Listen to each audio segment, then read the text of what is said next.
आखिर कलयुग की स्त्रियों का कौन सा अंग रात में बड़ा हो जाता है और दिन में छोटा हो जाता है। दर्शक बंधुओं, आज का यह प्रसंग बड़ा ही ज्ञानवर्धक और बड़ा ही रोचक होने वाला है। आप सभी श्रोता बंधुओं से मेरा निवेदन है कि इस कहानी के साथ कहानी की समाप्ति तक बने रहे। दर्शक बंधुओं, आज की इस कहानी में भगवान ब्रह्मा ने बताया है कि आखिर स्त्रियों का कौन सा अंग रात्रि को बड़ा व दिन होते ही छोटा हो जाता है। श्रोता, इस वीडियो को, इस रोचक कहानी को शुरू करने से पहले यदि अभी तक आप लोगों ने ज्ञानवर्धक कहानी यूट्यूब चैनल को सब्सक्राइब नहीं किया तो हमारे चैनल को सब्सक्राइब अवश्य कर लें, क्योंकि मित्रों, आप लोगों का एक सब्सक्राइब हमारे लिए काफी मायने रखता है।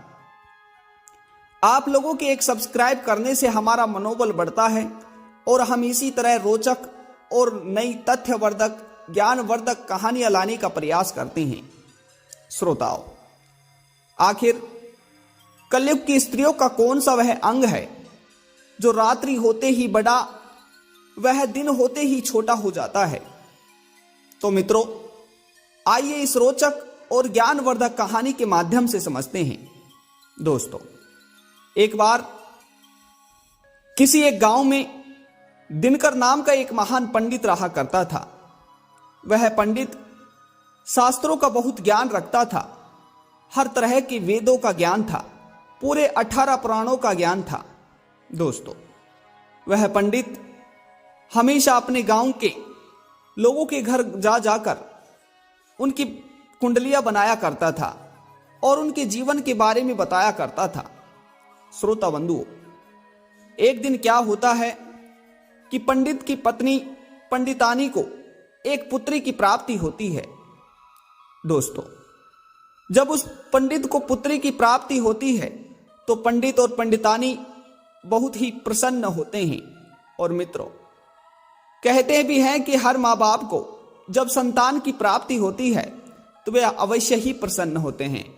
दोस्तों, कहते हैं कि एक पत्नी और पति के जीवन में जब संतान की प्राप्ति होती है तो उनके जीवन की एक नई शुरुआत होती है।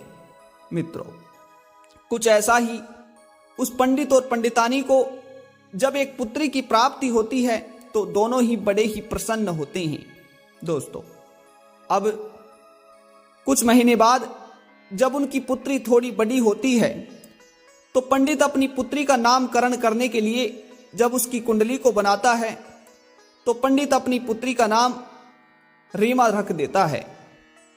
दर्शक बंधुओं, परंतु पंडित अपनी पुत्री की कुंडली में क्या देखता है कि उसकी पुत्री की कुंडली में एक महान दोष था।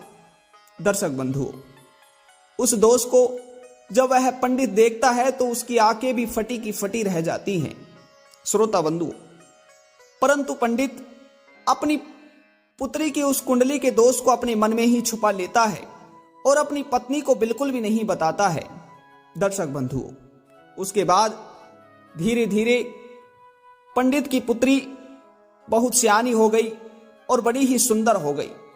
श्रोता बंधुओं, उसके बाद धीरे धीरे समय बीतता रहा, कुछ वर्ष निकल गए। उसके बाद पंडित की जो पुत्री थी वह विवाह योग्य हो गई।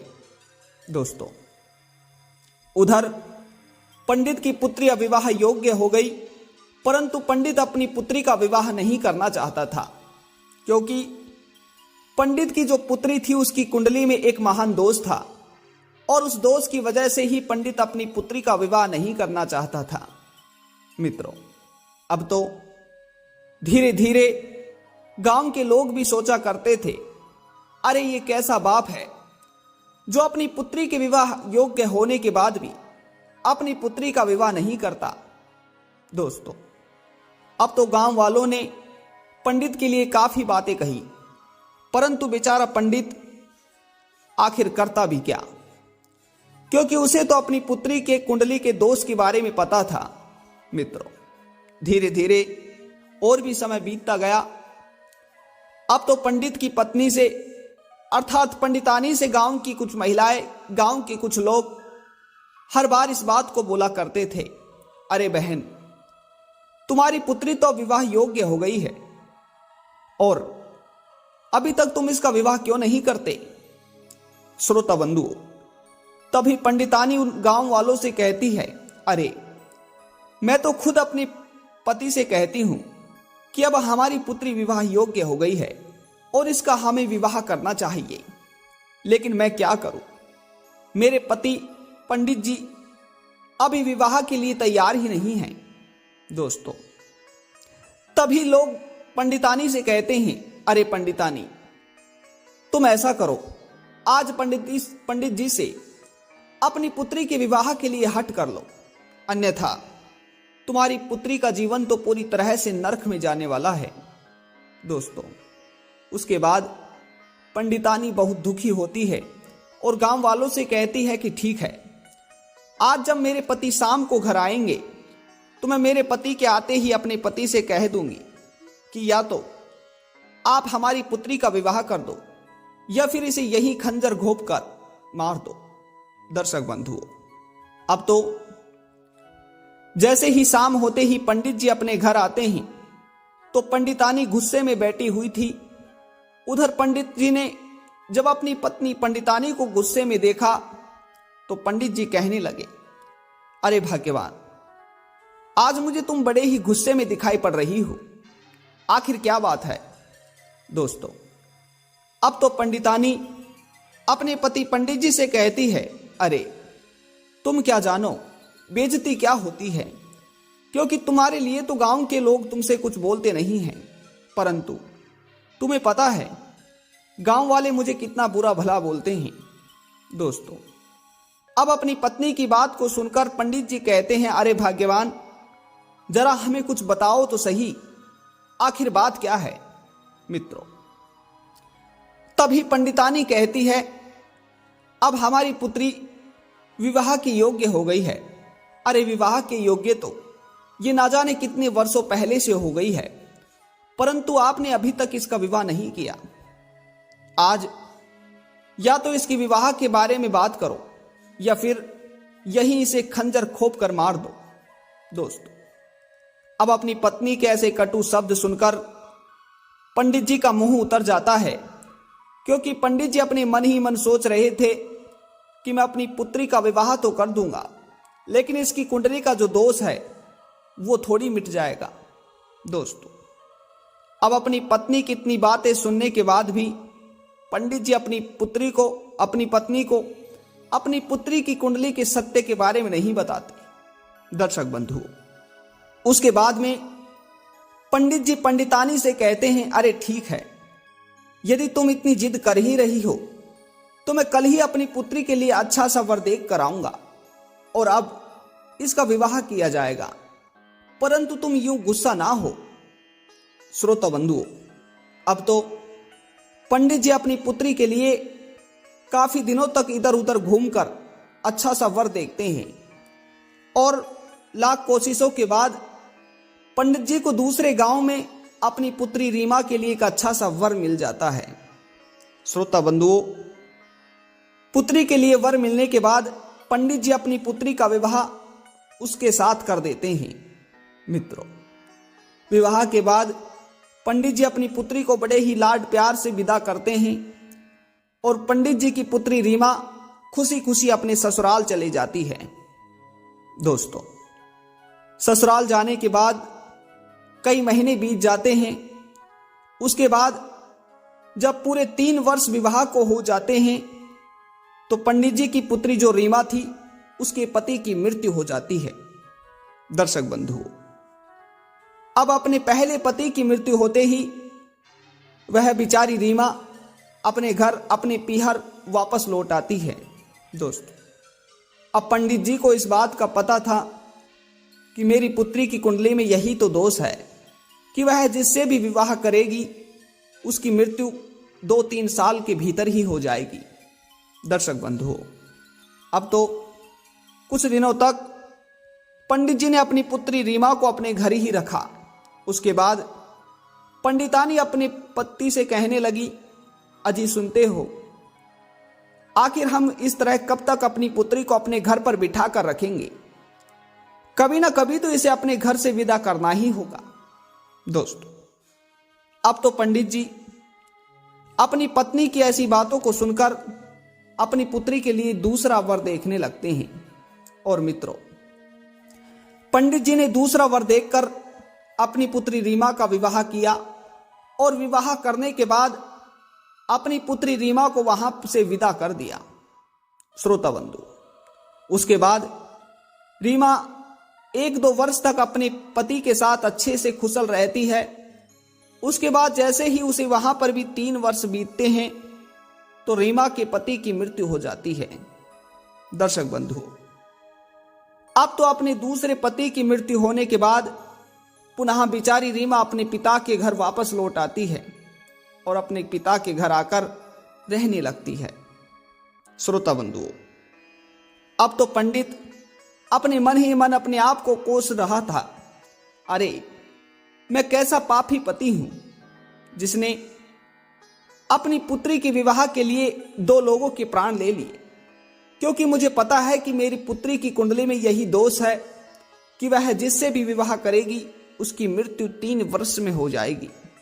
अब आखिर क्या करे। दर्शक बंधु, अब तो पंडित जी अपनी पुत्री रीमा को अपने घर ही रखने लगते हैं।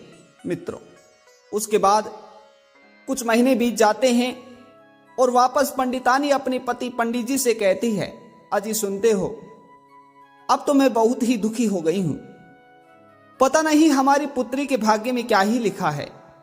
दोस्तों, उसके बाद पंडितानी कहती है, अजी सुनते हो, एक बार फिर हम अपनी पुत्री रीमा का विवाह कर कर इसे विदा करेंगे। दोस्तों, अब तो पंडित जी अपनी पुत्री रीमा के लिए एक अच्छा सा रिश्ता ढूंढने लगते हैं और तीसरी बार अपनी पुत्री रीमा का विवाह कर देते हैं। दोस्तों, विवाह करने के बाद जब अपनी पुत्री रीमा को वे पंडित जी विदा करते हैं तो अपनी पुत्री रीमा से विदाई के समय कहते हैं कि पुत्री, आज मैं तुम्हें अंतिम बार यहां से विदा कर रहा हूं। हां, आज के बाद तुम हमारे घर पुनः लौट कर मत आना, क्योंकि आज के बाद जो भी है वही तुम्हारा सारा संसार, तुम्हारा ससुराल ही है। पुत्री, आज के बाद यहां अपने पियर आकर हमें मत लज जाना। दर्शक बंधु, ऐसा कहकर पंडित जी अपनी पुत्री को वहां से विदा कर देते हैं। परंतु विदाई के बाद जो पंडितानी थी वे पंडित जी से कहती है, अजी सुनते हो, आखिर आप कैसे पिता हो जो अपनी पुत्री से विदाई के समय ऐसे कटु शब्द बोले हैं। ए जी, आपने हमारी पुत्री से ऐसा क्यों कहा कि आज के बाद यहां पुनः लौट कर मत आना।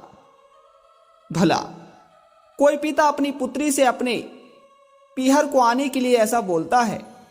दर्शक बंधुओं, अब तो अपनी पत्नी की ऐसी बात सुनकर पंडित जी की आंखें भर आई और पंडित जी ने अपनी पत्नी से कहा, अरे प्रिय, मैंने अपनी पुत्री से ऐसा गुस्से में होकर नहीं कहा, मैंने अपनी पुत्री से यह उसके जीवन के लिए ही कहा है। हाँ हे प्रिय, हमारी पुत्री की कुंडली में एक दोष है। हमारी पुत्री की कुंडली में यह दोष है कि वह जिससे भी विवाह करेगी वह पूरे 3 वर्ष बाद मर जाएगा। दोस्तों, अब अपने पति के बारे में ऐसा सुनते ही, अपने पति के मुख से ऐसा सुनते ही पंडितानी की आंखें फटी की फटी रह जाती हैं। दोस्तों, तभी पंडितानी को पहले के दिन याद आने लगते हैं। पंडितानी सोचती है कि मैं कितनी पापनी थी जिसने अपने पति के बारे में बुरी बुरी बातें सोची। सत्य तो यही है कि मेरे पति अपनी पुत्री के भविष्य के लिए ही चाहते थे और इसीलिए वे अब तक हमारी पुत्री का विवाह नहीं कर रहे थे, क्योंकि उन्हें पता था कि यदि हम अपनी पुत्री का विवाह किसी के भी साथ करेंगे तो उसकी मृत्यु हो जाएगी और उसका पाप हमें ही लगने वाला है। दर्शक बंधुओं, अब तो उसके बाद पंडितानी और पंडितें बातें करने लगते हैं तो पंडित जी अपनी पत्नी पंडितानी से कहते हैं, अरे भाग्यवान, अभी तुम पूछ रही थी कि मैंने अपनी बेटी से ऐसा क्यों कहा, तो सुनो। क्या पता पूरे 3 वर्ष बाद हम रहे या ना रहे। यदि हमारी पुत्री वापस 3 वर्ष बाद हमारे घर आ जाएगी तो हमारी मृत्यु के बाद वो यहां रहकर क्या करेगी। यदि वह अपने पति की मृत्यु के बाद भी अपने ससुराल ही रहेगी तो उसके बच्चे, उसकी संतान पैदा होगी, जिससे वह अपने जीवन को वहीं पर बिता लेगी। और पंडितानी, तुम्हें तो पता ही है कि एक स्त्री का सबसे बड़ा जीवन उसके ससुराल में ही होता है। इसलिए पंडितानी, मैंने अपनी पुत्री से ऐसा जानबूझकर नहीं कहा। दर्शक बंधुओं, अब तो पंडितानी अपने पति से माफी मांगती है और अपने पति पंडित जी के साथ खुशी खुशी रहने लगती है। दोस्तों, उधर रीमा अपने ससुराल में अपने तीसरे पति के साथ खुशी खुशी रहने लगती है।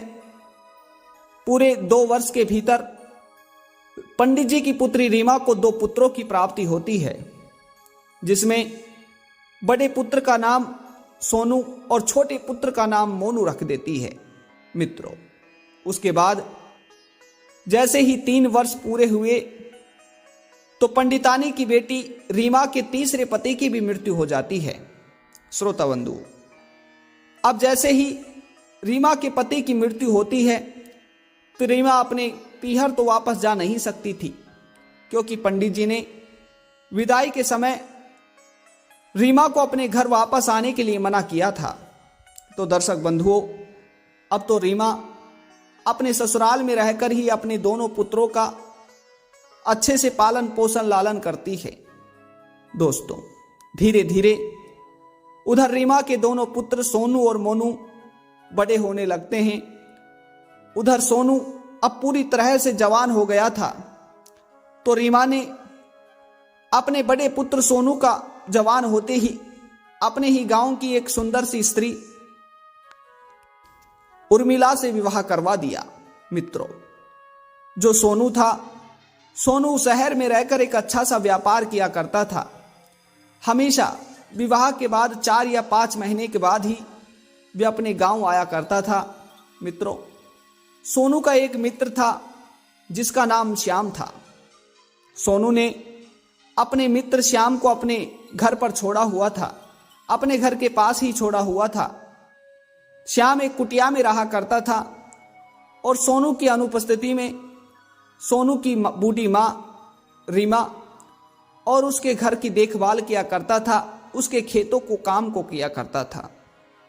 दर्शक बंधु, उधर जो सोनू का छोटा भाई था मोनू, अभी वह बहुत ही बाल्य अवस्था में था, जिसकी वजह से वह गांव में रहकर अपनी मां के साथ ही पढ़ाई किया करता था।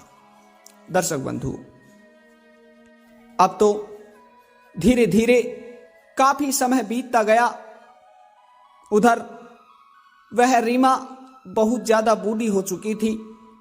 उधर सोनू शहर में रहकर अपने व्यापार को किया करता था और सोनू का छोटा भाई मोनू हमेशा गांव से बाहर स्कूल में पढ़ाई करने के लिए चला जाया करता था। मित्रों, एक दिन क्या होता है कि सोनू का मित्र श्याम सोनू की पत्नी उर्मिला के पास आता है और उर्मिला से कहता है कि भाभी, आपके पिता की तबीयत बहुत ज्यादा खराब हो गई है और आपके पिता ने आपको फौरन वहां पर बुलाया है, तो आपको चलना होगा। दोस्तों, जैसे ही उर्मिला की सासू मां यानी कि रीमा ने श्याम की आवाज को सुना तो रीमा भागकर अपने घर के बाहर आई और श्याम से कहा, अरे तुम इतना जोर जोर से क्यों चिल्ला रही हो, आखिर क्या बात है। दर्शक बंधुओं, तभी श्याम रीमा से कहता है कि माँ जी, आपकी बहू यानी कि उर्मिला के पिता की बहुत ज्यादा तबीयत खराब है और उन्होंने इन्हें फौरन वहां पर बुलाया है। दर्शक बंधुओं, जैसे ही रीमा ने उर्मिला के पिता के बारे में ऐसा सुना तो रीमा ने अपनी बहू उर्मिला से कहा, बेटी तुम फौरन श्याम के साथ अपने पीहर जाओ और अपने पिता के हालचाल देख कर आओ, और हां, यदि उनकी तबीयत ज्यादा खराब हो तो तुम कुछ दिनों के लिए वहीं ठहर जाना।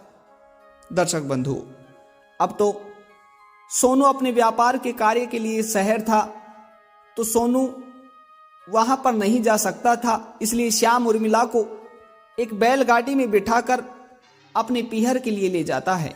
दोस्तों, अब तो श्याम भी उर्मिला के पीहर में ही उर्मिला के साथ ठहर जाता है। उधर उर्मिला अपने पिता की अच्छे तरह से देखभाल करती है, 3-4 दिनों तक अपने पीहर में ही ठहरती है। दोस्तों, अब तो सोनू तो उर्मिला के पास आता नहीं था, इसलिए उर्मिला को अपने पति के मित्र यानी कि श्याम के अंदर बहुत सारी अच्छाइयां दिखने लगी। अब तो उर्मिला अपने पीहर में ही शाम के समय होते ही श्याम के साथ घूमने के लिए जाया करती थी। दर्शक बंधुओं, उर्मिला अंदर ही अंदर श्याम से प्रेम करने लगी थी, परंतु उर्मिला को श्याम के बारे में ठीक तरह से पता नहीं था।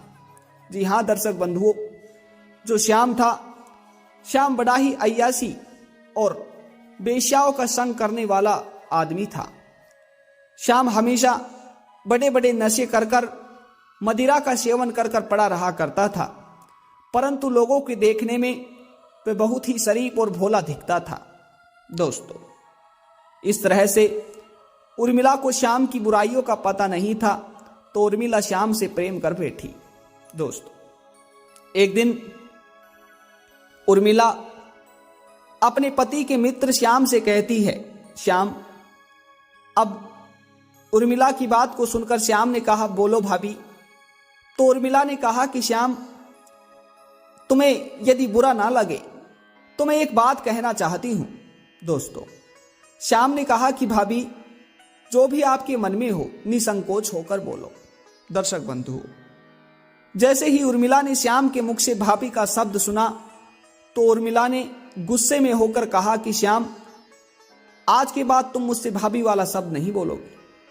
दोस्तों, तभी श्याम ने कहा कि भाभी, यदि मैं आपसे भाभी कहकर नहीं कहूंगा तो आखिर क्या कहूंगा।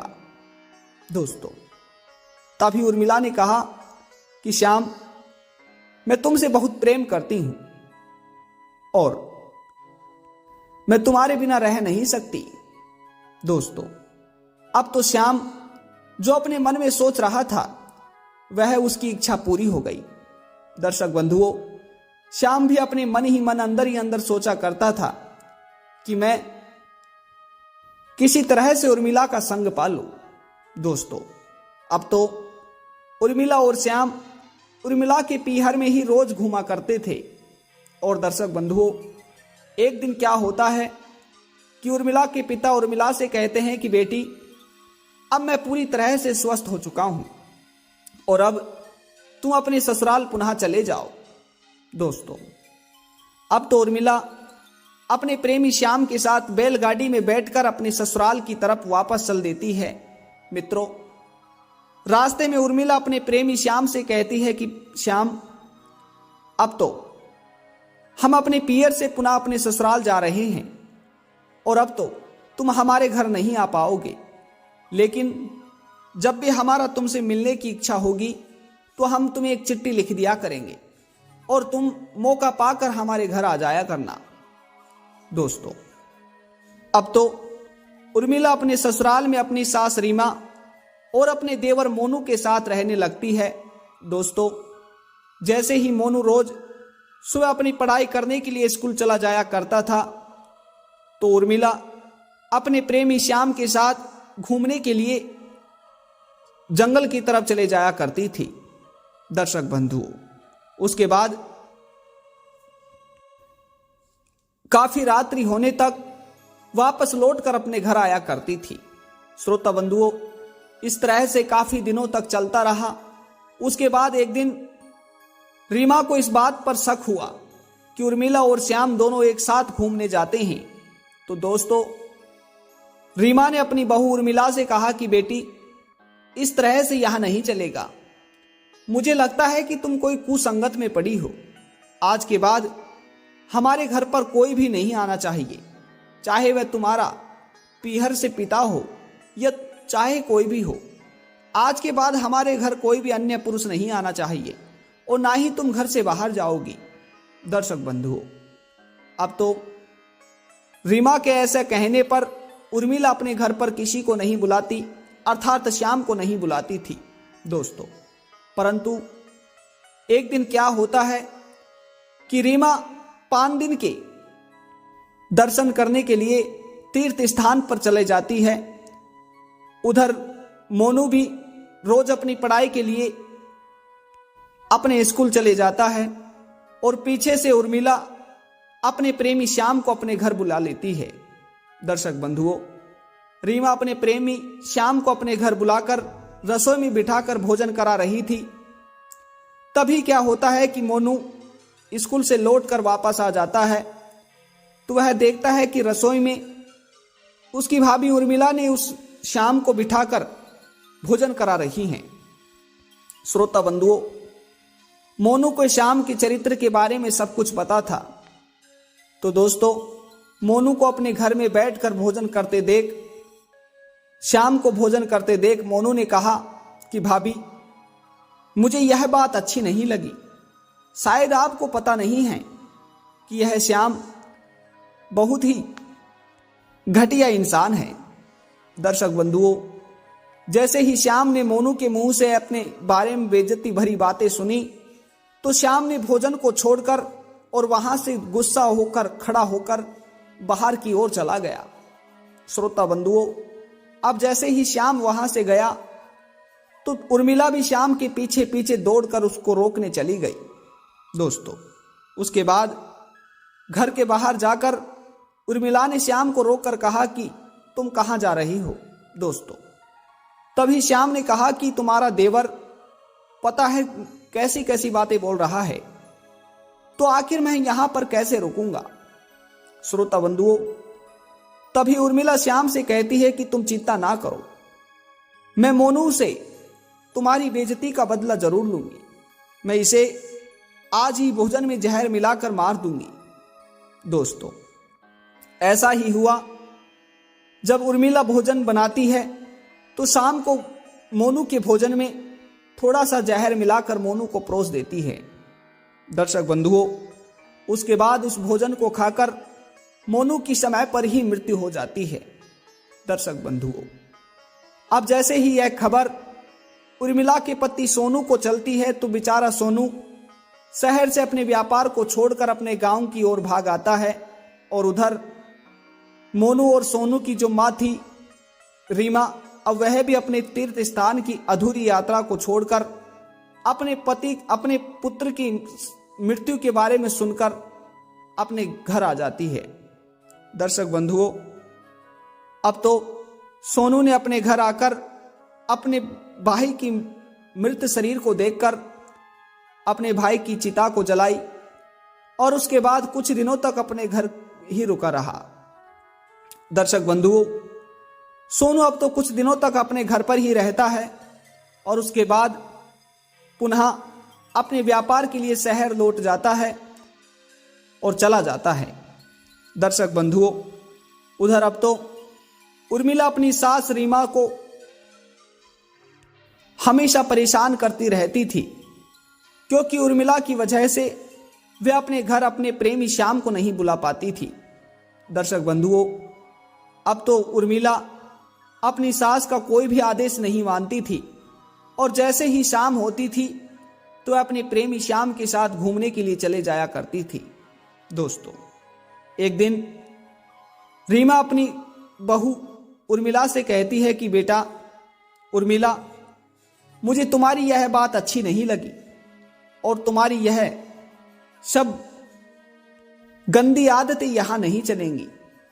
दोस्तों, रीमा कहती है कि सुनो, यदि मैं इस बात के बारे में अपनी पुत्र से बता दूंगी तो वह तुम्हें इस घर से निकाल देगा, इसलिए तुम इस तरह से अपने किसी भी प्रेमी से मिलने मत जाओ।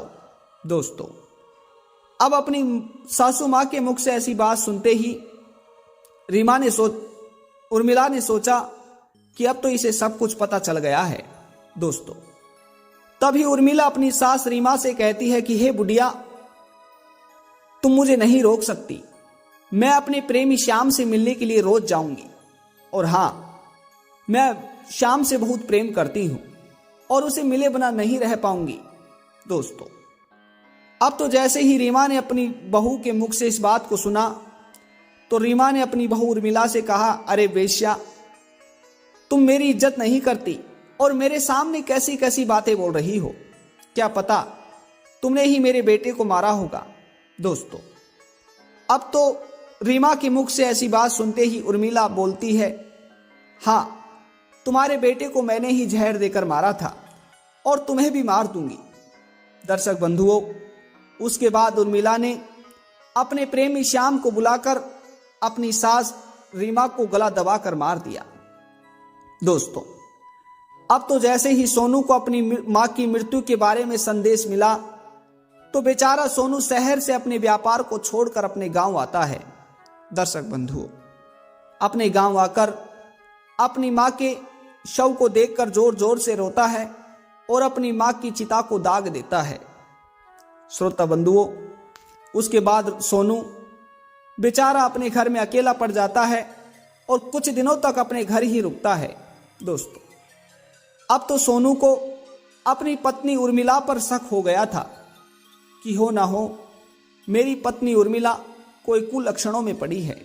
दोस्तों, एक दिन सोनू को अपनी पत्नी उर्मिला के बारे में पता चल जाता है तो सोनू अपनी पत्नी उर्मिला से कहता है कि उर्मिला, यदि तुम मुझसे प्रेम नहीं करती और किसी अन्य से प्रेम करती हो तो तुम मुझे छोड़कर जा सकती हो।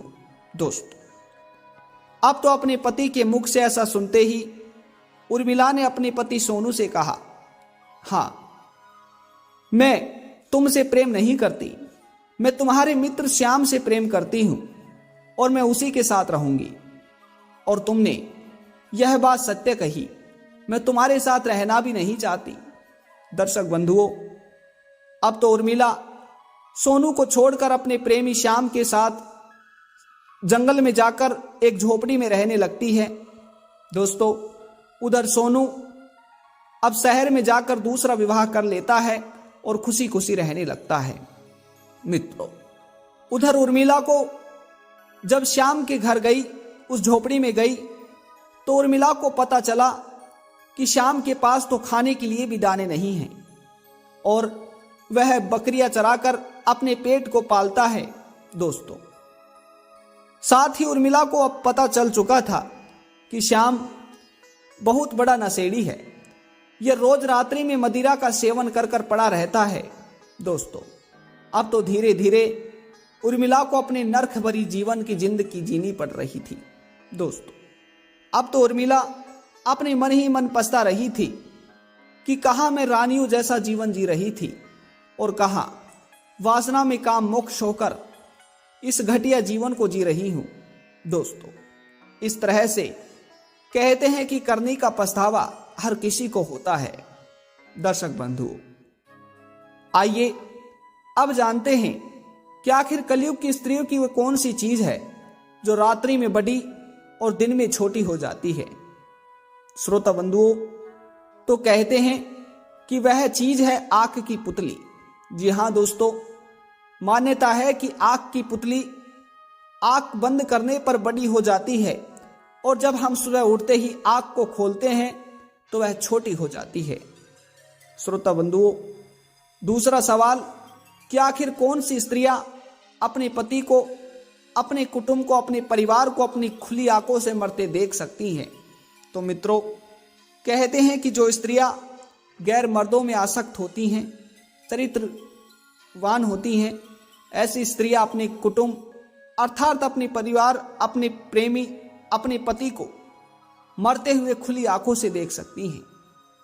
श्रोता बंधुओं, ये कहानी आप सभी को कैसी लगी कमेंट बॉक्स के माध्यम से जरूर बताइएगा और एक बार पुनः मिलते हैं ऐसी ही रोचक और ज्ञानवर्धक कहानी के साथ।